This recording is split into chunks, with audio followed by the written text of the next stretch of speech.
What's going on, guys? Welcome back to We Want Picks. My name is Jacob, aka the Freckle Salamander, here to bring you my quick pick video for UFC 286. But before we get started, make sure you go to WeWantPicks.com and become a premium member. It is the best value in the industry. Only $10 a month to give you all of my picks, all of Angela's picks. If you guys don't even like tailing picks, we give you all the information to make your own decisions. We have line movement, DraftKings analysis. We have all sorts of tips, tricks, and information and data, and we are adding stuff all the time, and it is only $10 a month. I promise you, it's the best value you will find out there. It gives you all the information to pick what you want to pick, but if you want to tail, it gives us our picks as well. So go to WeWantPicks.com, become a premium member today. Make sure you like the video, subscribe if you are new, and let's get right into the action. Quick pick video for UFC 286, Leon Edwards' complete destruction of Kamaru Usman.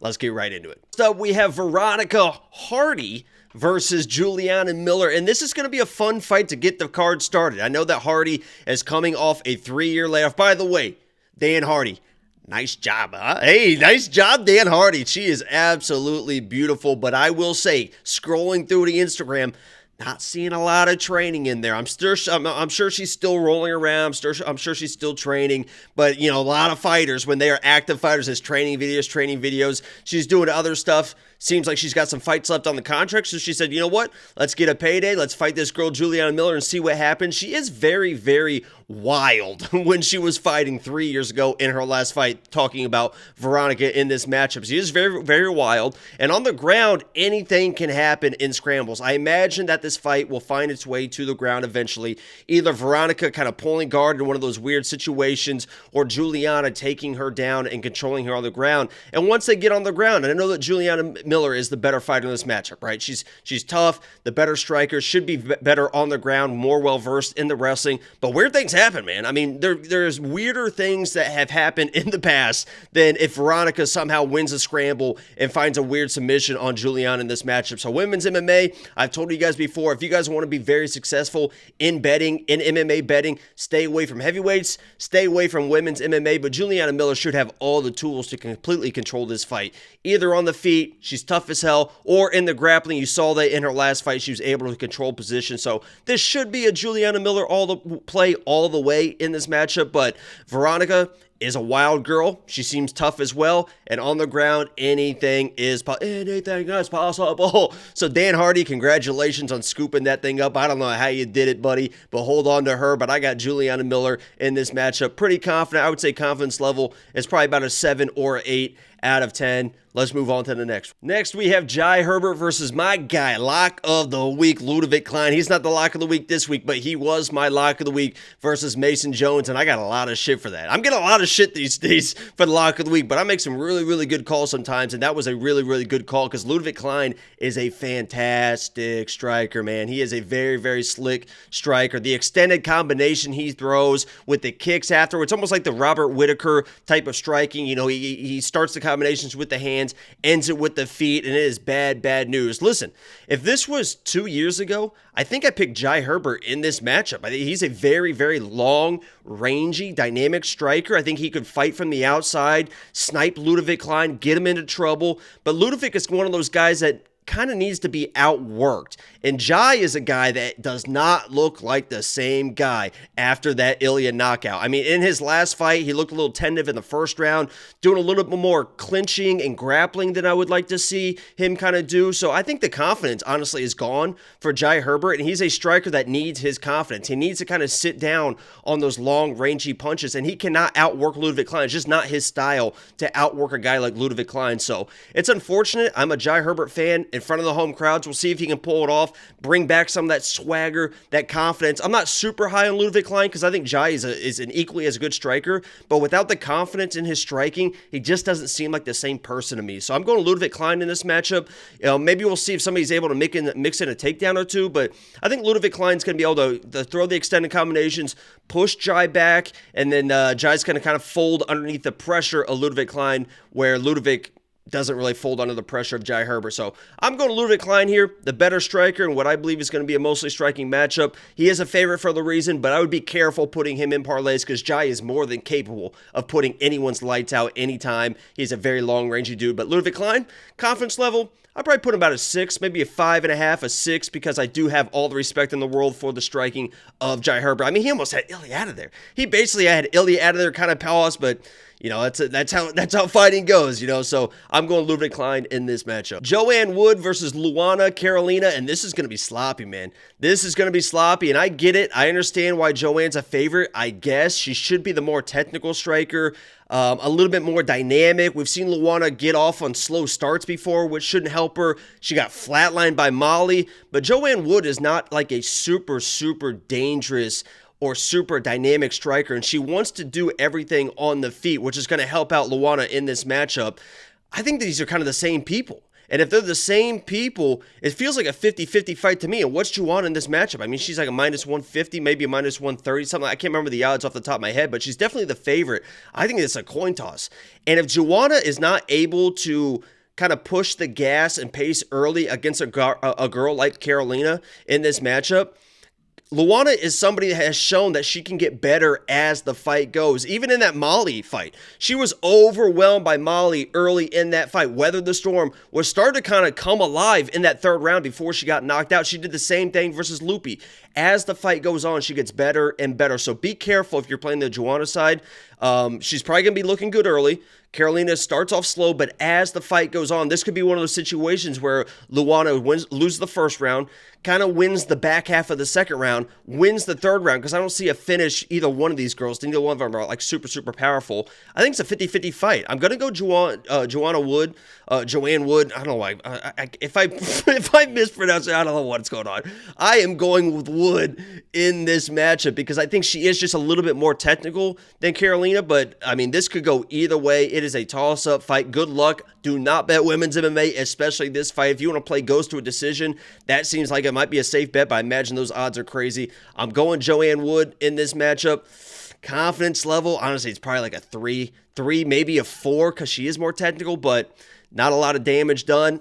And we'll see how it plays out. Let's move on to the next one. Jake Hadley versus Malcolm Gordon. Oh boy, this could be a parlay buster. I am telling you that right now. Malcolm Gordon is one of those guys that you do not want to mess around with. And Mokaev almost found that out in his last fight. He is a guy that will absolutely go out on his shield. 6 losses.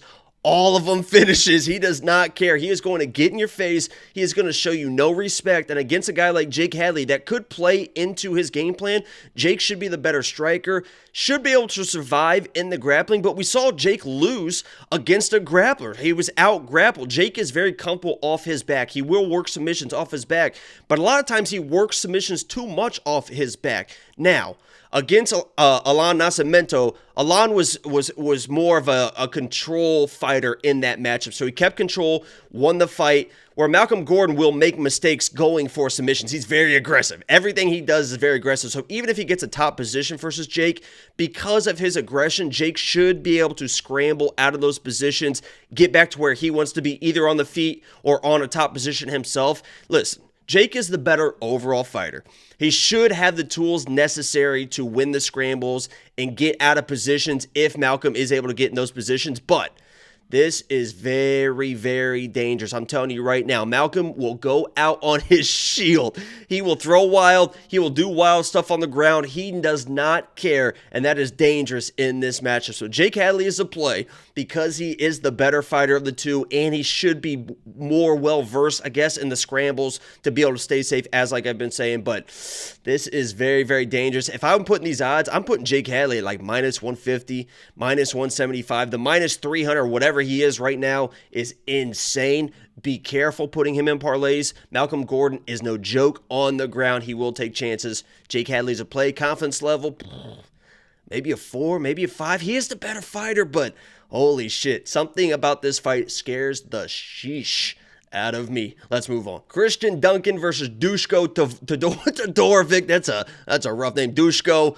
Listen, I think that this is one of the better values on the card. You'll see a lot of the hometown people and a lot of the favorites. I just was talking about Jake Hadley. Their odds are kind of ballooned, right? You have Gunnar, you have Jay, you have Jack Shore. You have a lot of these favorites that are favorites, but their odds are ballooned a little bit. I think this is one of those rare opportunities to get somebody that I think is going to dominate this fight at decent value. I got him at minus 180. Become a premium member, WeWantPicks.com, to find out everything I put on every single fight up to this point. Props are dropping right now.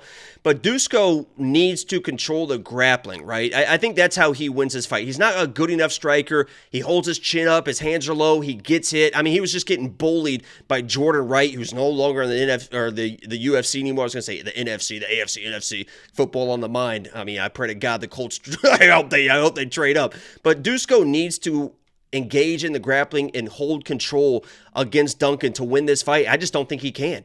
Even when he has good control in fights, he still gets tired in those fights. And against a guy like Christian Duncan, I know he's only 7-0, but this guy's had like 25, 30 amateur fights or something insane like that. He's very well versed. You can see that the takedown defense is improving. You can tell he's splitting the legs, he's digging underhooks, he knows what to do. As long as he's making Dusko work in those early takedown defenses, I think he's going to be fine. He might get taken down, but I think he's going to be able to get back to his feet. Dusko's going to get tired, and Christian is no joke with the hands on the feet, and Dusko is a guy that can get hit. So I'm very, very, very high on Christian Duncan in this matchup. I think he's defending the takedowns fairly easily.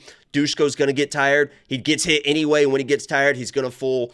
I like Christian Duncan with a finish in this fight. I'm pretty high on him. I think it's one of the better values on the card. We'll see how it plays out. Confidence level for this, it's probably about a 7 out of 10. I just don't think that Dusko has anything to offer on the ground as far as a threat, as a finish. And if he can't finish him, he's going to get tired, and Christian will be there, especially in front of the home fans. So give me Christian Duncan in this matchup. Let's move on. Lerone Murphy versus Gabriel Santos, and this is another one that's very, very interesting, but the odds are correct in this fight. I think Lerone was a minus 150, minus 155. They're probably going to move a little bit more. I would be careful. I think that's pretty fair value for Lerone right now, especially against the short notice opponent in Gabriel. But, I mean, the matchup of the styles is Lerone is going to be the better striker.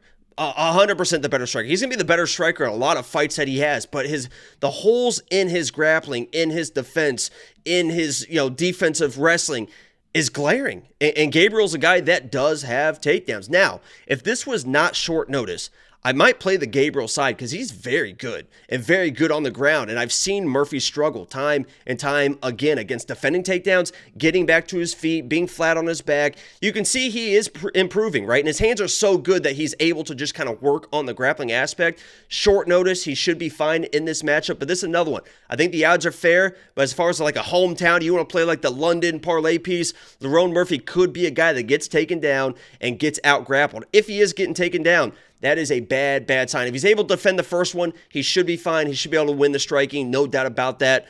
Gabriel is not like a clueless on the feet. He will have a moment here or there, but Lerone should be more than capable to handle on the feet. I'm going with Lerone in this matchup. I think he's able to show the improved takedown defense, especially against a short notice opponent. We'll see what kind of gas tank that Gabriel brings into this fight, but Lerone should be able to defend the takedowns. Even if he gets taken down once or twice, maybe get back to his feet, wear on the gas tank, he is the better striker. So I'm going Murphy in this matchup. Confidence levels probably about a 5, maybe a 6. If he defends that first takedown, that confidence goes to an 8 or a 9, but I just need to see it before I believe in it 100%. So Lerone Murphy's the play. Let's move on. Mokaev versus Filho, and this even without the red flag, the glaring red flag that we have right now. If you guys don't know what I'm talking about, Mokaev is saying that he's coming into this fight with a shoulder injury. 10 weeks ago, about 10, 11 weeks ago, he posted on his Instagram, hey, I need shoulder surgery. I dislocated my shoulder. I think he slammed, dislocated shoulder. I need shoulder surgery. And all of a sudden, like 2 weeks later, it's like, oh, actually, we're just going to rehab it. I think I'm going to be fine. And here's the glaring part. Here's the glaring part in the interview that I watched. People are focusing on the shoulder injury aspect of the interview.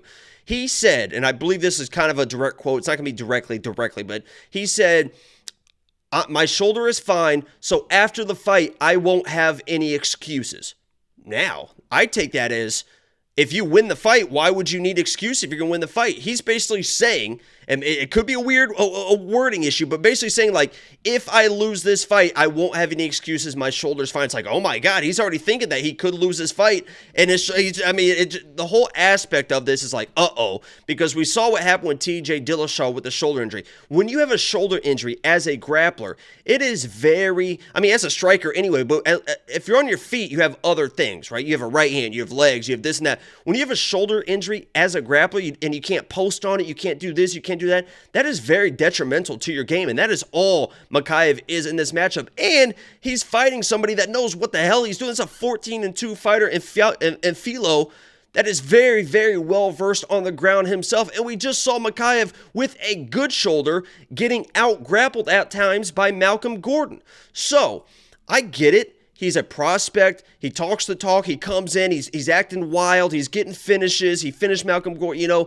But holy shit, minus 800, minus 900 for a guy that, lost some scrambles with a good shoulder against a very capable fighter in this matchup, saying he's got a bad shoulder. I'm staying away from it completely. I put him in a parlay before I knew about the shoulder piece, but I am staying away from Mokaev 100%, and I think everyone else should as well. I don't think there's any value in the minus 800. It's way, way, way too risky at this point. He should win. With a good shoulder, he's a better grappler than this gentleman, Filho. But with a bad shoulder, red flag. Anything can happen. I'm staying away from it. He is going to still be my pick, and we'll see how it plays out. I hope he's okay.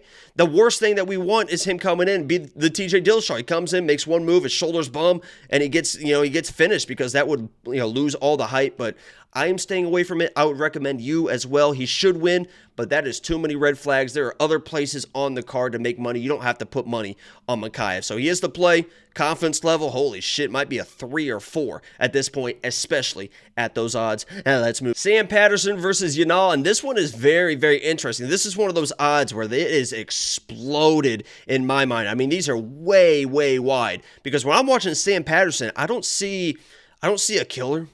I don't see super fast striking. I don't see crazy power. I see the chin held up in the air. I see in grappling exchanges he can get bullied a little bit. And against a guy like Yanal, I think it's Yanal in this matchup, that's a bad thing, because Yanal is a guy that will get in your face. He's a little bit of a bulldog. He'll bully you. He's physical. He throws hard. He throws strong. And Sam he's a big, tall guy. And you're going to hear that, and you're going to see it, and you're going to think, oh my God, look out. He's like 6'4" at 155. Oh, he's so tall. He's so tall. He's so tall. They talk about how tall he is because he really doesn't have anything else to offer. He doesn't have the one-punch power. On the ground, if he has your back, his length becomes a real issue, right? And that's how he's able to find a lot of submissions. But on the feet, he looks slow with his combinations. As I said, his chin held up in the air. Yanal will get in your face and find your chin. He will wrestle you. He will throw you down. He doesn't seem to really get tired. I'm going Yanal in this matchup. I just think that he's a little bit more of a grittier fighter. He's going to get in Sam Patterson's face. Sam Patterson is not going to like the pressure. And on the ground, I think Yanal can kind of bully him a little bit. I just don't see the killer instinct that I'd like to see out of a young prospect in a Sam Patterson. I think he wants to fight clean. He likes clean. On the ground, he likes clean. And Yanal is not going to let him fight that way. So I'm a little bit high on Yanal in this matchup. I think the odds should be, this should be Sam Patterson, I guess because the resume and the home crowd and this and that might be a minus 150, but anything minus 200 is absolutely insane. I'm definitely going to look at some action for Yanal in this matchup, maybe in like a parlay or something. He is going to be my pick. And we'll see how it plays out. Confidence level is probably about a 3 or a 4. He is underdog for a reason. And Sam Patterson is 6'4", so we'll see how that plays out in this matchup. He's able to keep the range, but give me Yanal in this matchup. Let's move on. Chris Duncan versus Omar Morales, and this is a pick 'em for a reason. I'm not going to argue either side of this. If you guys want the Chris Duncan side, I get it. If you guys want the Omar Morales side, I 100% get it in this matchup. I think it comes down to experience.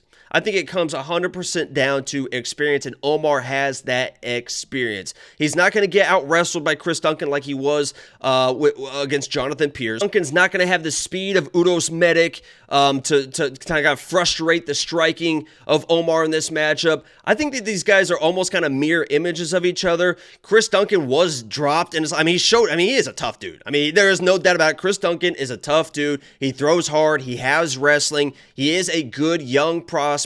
He's coming in against a veteran, Omar Morales, but I just don't think he has the hand speed to match Omar in this matchup, and his wrestling, I don't think his wrestling is good enough against a veteran like Omar as well. So without those two things, it's like I got to go with Omar in this matchup. I just don't see Chris Duncan coming in and overwhelming. I think it's a bounce back fight for Omar. He's got power. He's got underrated grappling as well. So if Chris Duncan does get hurt or get tired and he comes in and tries to shoot some takedowns, look for some submissions for Omar. He actually has more submissions than he does TKOs. He's a very, very tough dude as well. He was actually kind of saved in his last fight. That could have been a worse KO, TKO situation than what it was. He was a little bit out, and he was saved by the ref, so he didn't have that damage that you would think he would have coming in after a KO. I like Omar in this, but like I said, I'm not going to fight you. This is a pick 'em for a reason. If you want to put money on either side, it should be a fun fight, a back and forth. Like I said, Chris is a fun dude, a tough dude. He's going to be throwing hard. I just think that those shots are a little bit more telegraphed, and Omar's able to kind of snipe him, throw those combos in the pocket. We'll see how it plays out. Omar is my pick for this matchup. Confidence level, it's a pick 'em, so just flip a coin, pick your side, but it should be a fun matchup. Let's move on. Jack Shore versus Makwan Amirkhani, and this should be a pretty cut and dry matchup. Jack Shore's got to be on his P's and Q's early, right? Because Amirkhani is a guy that is going to be live in the first round, especially the first couple of minutes. He's a very, very good wrestler, a very, very good grappler once he gets control of you, and his submissions are very quick, especially those front chokes. So if Jack is trying to defend, he's getting taken down, he's getting back to his feet, he has to watch his neck. Watch your neck. But Makwan slows down. He's almost like the, I want to say the Romanov of this division, the featherweight division. It's a couple takedowns. If he has success, he's going to have success, but after that, it's just boom, boom, boom. The output, the demeanor, the way he's acting in the octagon, it all absolutely declines, and that's when Jack Shore should absolutely take over in this matchup. He showed good takedown defense versus Ricky Simone. I know it ended how it ended. That was a shame, but Makwan does not have the energy or the takedowns of Ricky Simone. He's got decent takedowns. It's more about trips and explosions, and Jack was able to withstand the takedowns pretty much for the most part against Ricky. So defend a few early takedowns, lay on some volume, and he should be able to put this guy away. I mean, maybe late first, second. If it goes in the third round, I would be very, very surprised in this matchup.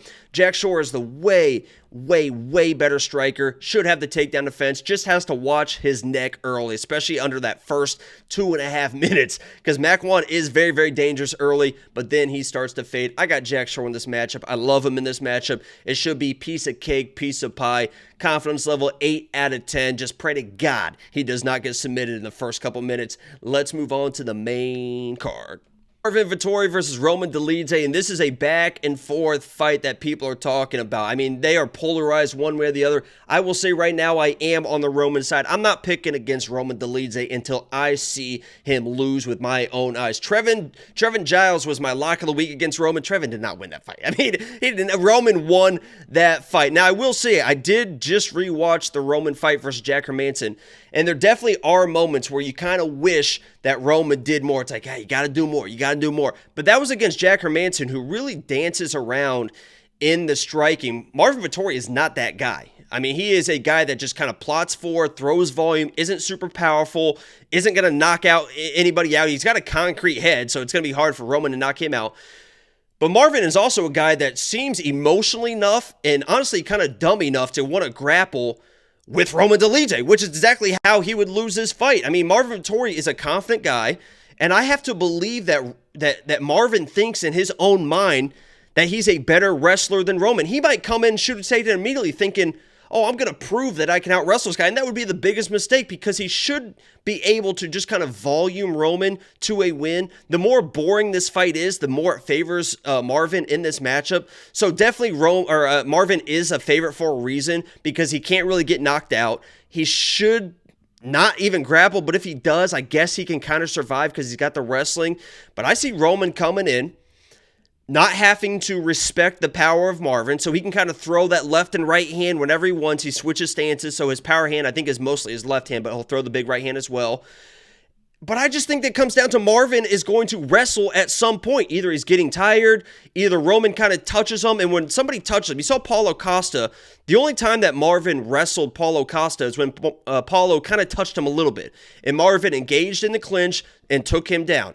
I see the same thing happening here. I think Roman doesn't need to respect the striking of Marvin, lands a shot or two, Marvin, as a wrestler, grappler by default, goes to the clinch position, and then it goes to the ground, and then Roman's able to find a submission. So until Roman does not lose, I am going to pick him to win every single fight. And I think this is a great matchup for him. Somebody that's not dangerous in the striking and might engage in the wrestling for Roman, but we'll see how it plays out. I don't think Roman's going to be able to get a takedown if he wants it. It's going to be up to Marvin to get this fight to the ground. If he does, I think he loses, and I think he very may well do that. So I'm going Roman Dolidze. Confidence level is probably only about a 5 out of 10. Like I said, Marvin needs to take this fight to the ground for Roman to win in my mind, because, I mean, that concrete head is absolutely insane. But I'm going Roman in this matchup as the dog. We'll see how it plays out. Jennifer Maia and King Casey. Oh, Neil, let me just say, King Casey is a bad bitch. Oh, my God. I am a little bit biased in this matchup. She is a bad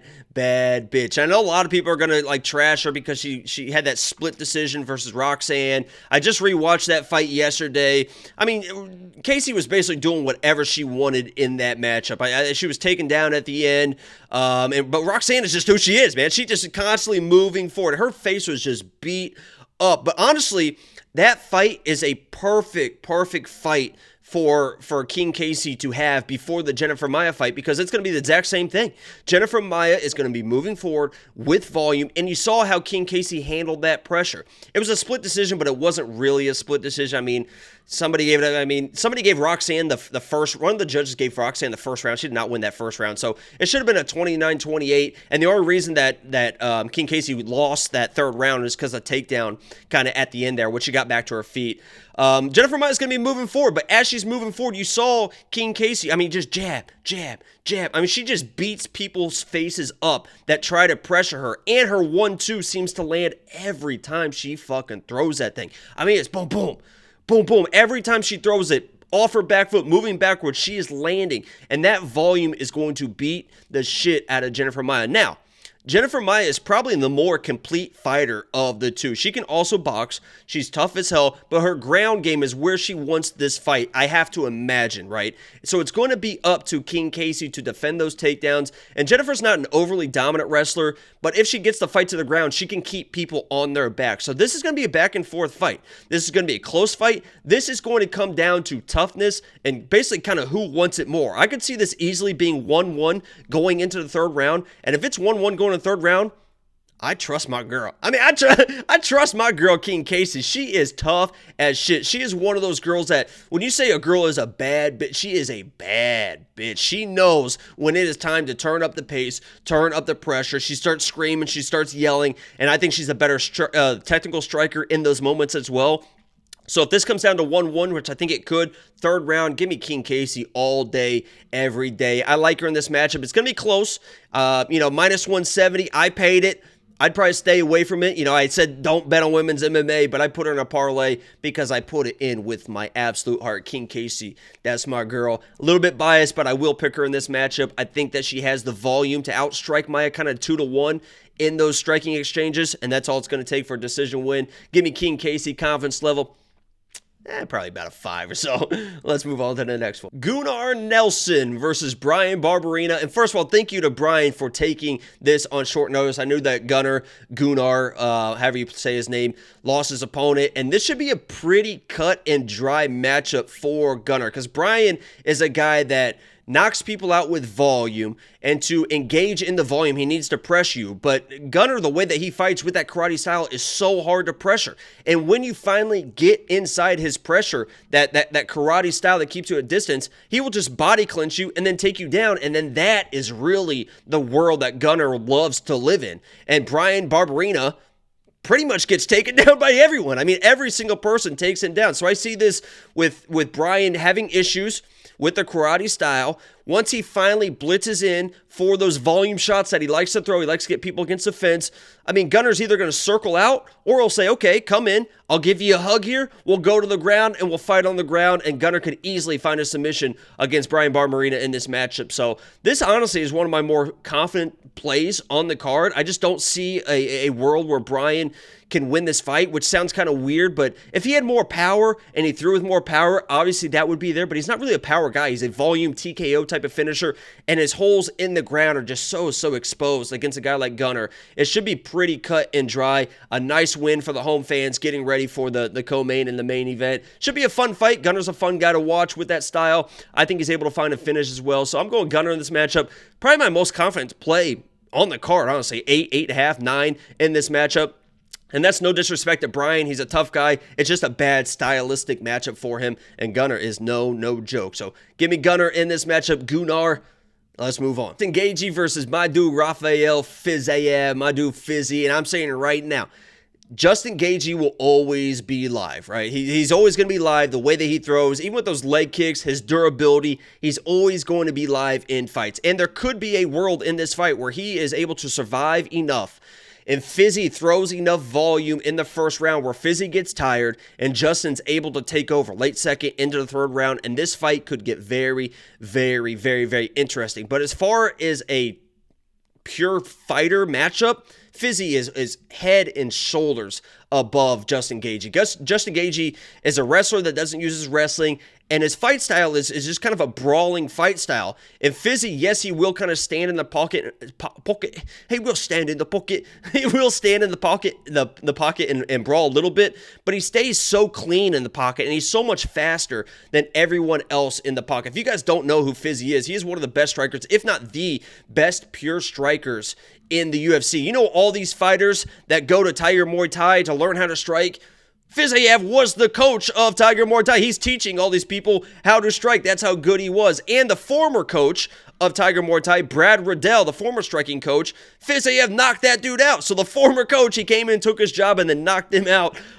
He is no joke. And I wouldn't be surprised if Fizzy starts shooting takedowns as well, just for the hell of it. He seems like a confident guy that's like, yeah, I might just take down Justin as well. But apart from Justin finding one of those big shots or wearing down Fiziev, which is definitely possible, I think that Fiziev makes Justin kind of look like an amateur street fighter on the feet. And that's not really disrespect to Justin, and I could be completely wrong on this. It's just different styles. Justin is a brawling, throw wild style, which works against guys like Michael Chandler, because Michael Chandler also will just stand there and brawl. But Fiziev is just so good and so tight in the pocket and so technical. I think Justin's swinging and missing wildly, and Fizzy is there with the sharp counters, and actually is probably able to put this guy away. So I'm very high on Fizzy in this matchup. I am biased. I have nothing against Justin, but I am biased. I'm a big fan of Fizzy. I've been a big fan of his for a long time. His takedown defense, even if Justin wanted to wrestle, his takedown defense is very good at this point. If this was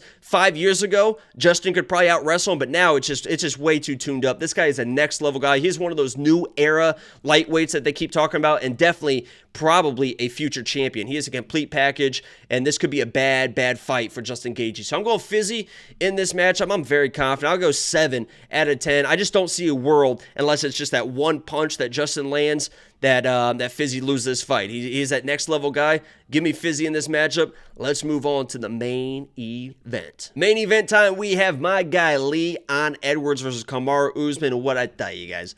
What I tell last time they fought, Leon was my lock of the week. I told you guys that this guy Usman cannot stand with Leon Edwards, and what happened? And what happened? I mean, just absolutely dominated Kamaru Usman. Won the first round, basically won the second round, lost the third round a little bit. Fourth round, he almost got a takedown. Kamaru grabs the cage, didn't quite get the takedown. Fifth round, knocks this dude out cold. But let's get serious here. I am gonna pick Leon Edwards in this matchup, and it almost comes down to the same type of situation as the Sterling Petr Yan fight, right? I picked Sterling to beat Petr Yan in the first matchup. Sterling looked like he was being dominated in that fight. Everyone remembered him being dominated in that fight. The knee, he only won the belt because of the knee, this and that. They had a matchup. Everyone's like, oh my God, Petr Yan's going to absolutely steamroll this guy. I picked Sterling in the first matchup, and I doubled down on him in the second matchup. I said, listen, in that first fight, he got to every single position that he needed to be in. He just could not complete the takedowns. If he can get those positions, but this next fight, he's not as tired, because he said he had a bad weight cut. He felt off. He felt tired and sluggish. He couldn't move. I said, listen, if he can get those same positions, those same single legs in the second fight, but he feels better in that matchup, he's going to actually get those takedowns. He's going to win that fight. And everyone's like, oh my God, no, Petr Yan's going to absolutely destroy that guy. And I said, no, Aljo might backpack this dude. He got to the singles. I see the same thing happening in this fight. Listen, it's a little bit different because Leon wasn't doing everything he wanted to do. He just got tired, but he did get tired in the matchup. People are going to talk about elevation. Oh my God, he was there for 2 weeks and this and that. Listen, Usman trains every single day in elevation, so the elevation did not affect him. Leon Edwards showed up 2 weeks before the fight to get acclimated, but if you're not training in the elevation, there's no way to really get your body prepared. And I believe him when he said, listen, after the first round, I couldn't move. He basically was like, everything was in slow motion. I couldn't do anything. And that second round was actually pretty close. It's a lot closer than you think. The third round was a little bit of a disaster, but that third round was one of the more dominant rounds for Usman. You know what the striking was in the third round? 10-7. Usman did basically 0 damage the entire fight. Look at Leon's face after the fight. It looked like he hadn't even been in the fight. So, to bring it back to the Sterling thing, Leon in that last fight looked awful. I mean, that was one of the worst I've ever seen Leon. And guess what? He didn't get finished. He didn't take damage. He got back to his feet almost on every single takedown. He defended more takedowns than Usman landed. Usman landed 5. He defended 7 of them. So if he comes into this matchup with that same mentality, but he's fresher, cleaner, looking better, he still won that fight. I mean, he still found a way to win that fight. And everyone talks about like Usman was like just completely dominating that fight. If you rewatch that fight, yeah, he had control in the third round, in the fourth round, but he did nothing with it. He was just laying and praying. I think Leon's able to defend the takedowns much better. Home crowd, non-elevation. He's going to be fine. And the confidence level he's going to have. You saw that he was broken down mentally. He still pulled it out, but you could see, and everyone was talking about he was a broken fighter. This week, leading up to the fight, he's going to have all the confidence in the world. He's going to have the fans behind him. Usman was just flatlined in the last fight. He's going to have the lack of confidence going into this fight. I mean, he thought that he was, and I'm kind of rambling at this point, but hopefully you guys enjoy. Like the video, subscribe if you're new. But I mean, Usman he felt he was untouchable. In his mind, right? He beats Colby twice. He gets knocked down by Burns, but then he knocks him out. He fights Jorge tough, and then he comes back and knocks Jorge out. Usman literally thought that he was untouchable, and this is a very, very big wake-up call for him. He's a little bit older now. Everyone talks about the bad knees. I don't care about the bad knees, the hands, whatever it is. I know that Leon Edwards is the more complete fighter of the two. Usman cannot stand with this guy. I told you that last time. We saw what happened. When you stand with this guy, you are going to get finished, especially against a guy like Usman. Usman is going to be diving at legs just like he was last time, but Leon is going to be there with the sweeps, the scrambles, the defense. Leon actually almost got another takedown in the second round. I think in the fourth round, almost got another takedown. Usman fence grab. Usman was faking eye pokes, faking groin shots. This is going to be the complete destruction and the retirement of Kamaru Usman, and I cannot wait for my guy Rocky Leon Edwards to defend the belt in a miraculous and just unbelievable fashion. It is going to be one of the most pure, clean performances you've ever seen in the octagon. Leon Edwards is going to retire Kamaru Usman, and I cannot wait. Let me know in the comments if you agree. If you disagree, that is fine as well, but be sure you like the video. Subscribe if you are new. This has been my quick pick video for UFC 286. My name is Jacob, aka the Freckle Salamander, and I'm out.